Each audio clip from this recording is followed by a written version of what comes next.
So we'll take questions. Yes, sir. What would be probably the best way to ensure that nothing like this ever happens again? Well, I'll give you my short answer, and then maybe we'll ask Michele and Donald. I think what I said up here is exactly the way. You guys know this story now. It's your responsibility, number one, to make sure that people know you know it. Like I said, there aren't survivors or witnesses that will be present, most likely even when you have children, certainly by the time you have grandchildren. So this is a very special opportunity for you to hear it firsthand. But now you have that responsibility. Number two, and I think in America largely we're very lucky that we live in a free and open society that treats, for the most part, people equally. That doesn't happen everywhere in the world. So again, it's our responsibility to make sure that when you see intolerance and injustice, that you say something. And I think between those two things, I think we can pretty much have it covered. If you go back and look and see that there were signs, Hitler started to do quite a few things. People who were not in pretty good health supposedly were going to hospitals if they were invalids, and we know that they were killed. In other words, his health program didn't work very well. When you start censoring books, that's a good sign. In other words, you read only my book, and that's a good sign. Or if you find out that when you get up to go to church on Sunday, you might find a squad there saying you can't go into church. Those were signs. We have to make sure that our government is going by the rules that we have, namely the Constitution. Because as World War II veterans, we fought to defend that Constitution, to give you your freedom, give you your independence, and giving you your right, the right to vote. So when you can't vote, and vote the way you want to, that's another sign that things aren't copacetic. What I would say on a very basic level is something that is being taught in all religions, is to treat other people as you would have them treat you. So that's the basic concept.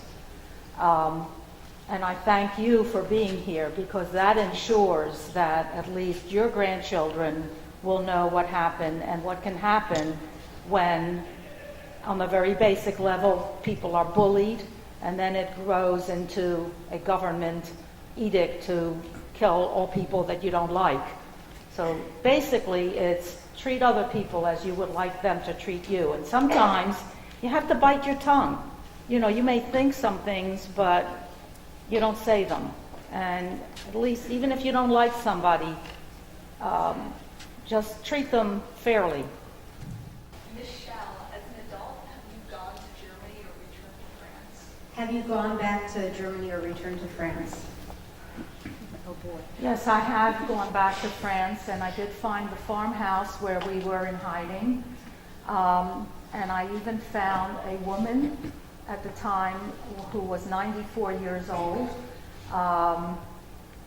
When we went and visited, and I said, "Do you remember us?"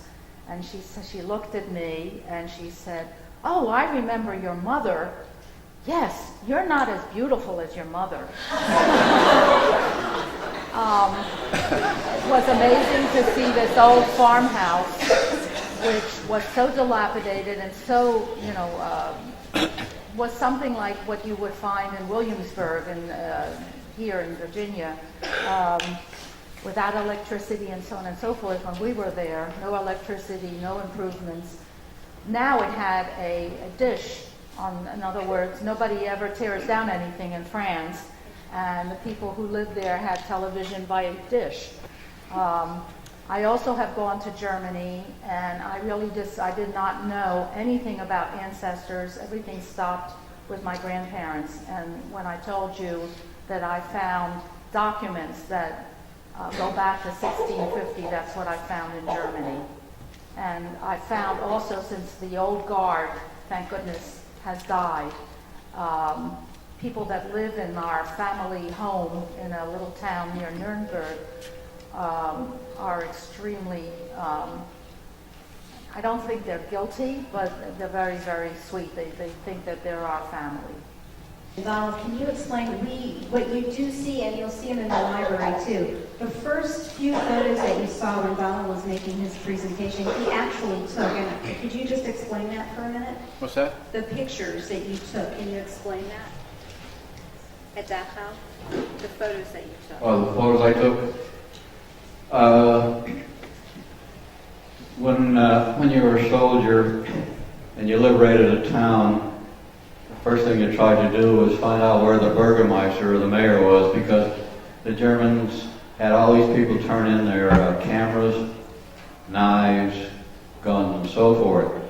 And the first thing we do was loot or borrow a camera. So I borrowed a camera, and the outfit I had, we had access to 35 millimeter film, because that's what was part of our so-called secret mission that our outfit did. I had the camera loaded, and we pulled into the camp, and I just couldn't believe it. I just thought we were just pulling into a railroad yard, and I quick whipped out the camera, and I thought, oh, there's bodies sticking their feet out, wonder what's going on, so I started taking pictures. And I got, I think, 7 pictures. And the first order was, nobody to take any pictures. Well, the private first class, you duck and you hide. And I hid the camera, and I didn't bring it out for several days. And after we were on the road and had camp someplace, I developed the pictures, and I realized what I had. And I said, well, I'll bring them home. And the pictures never were shown to anybody until a couple of years ago. They were doing a story on World War II, where you were on Christmas Day, and part of my story was that I had taken the pictures at Dachau. And I have been married 60 years as of June. My wife never... That was a battle, I'll tell you.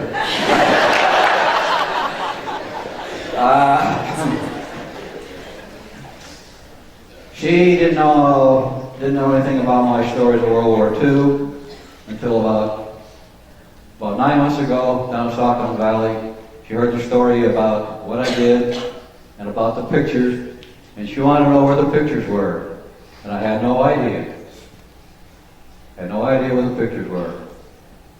And we had one of these picture albums, you know, with the dark black paper and so forth. And we started going through the albums, and a lot of them were pretty well empty. And lo and behold, in the little envelope were my little 35 millimeter pictures. So she saw them for the first time. I showed them to the newspaper guys, and they put the article together. And the pictures started to fade. And someone says, you better do something about your pictures, otherwise they're going to pass out of existence. And so I had the pictures copied, and Sherry has a couple. I still have the originals over here in my bag, and I had some little 6x8, 8x10s, just kind of a backup type of thing. But the pictures have been some kind of a reminder, not that I really need one, but the pictures are a reminder that there was a Holocaust. There was a Holocaust.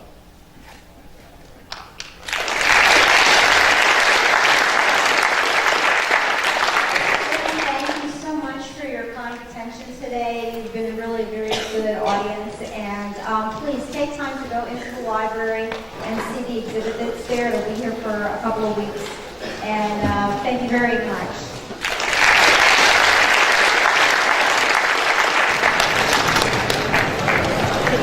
you.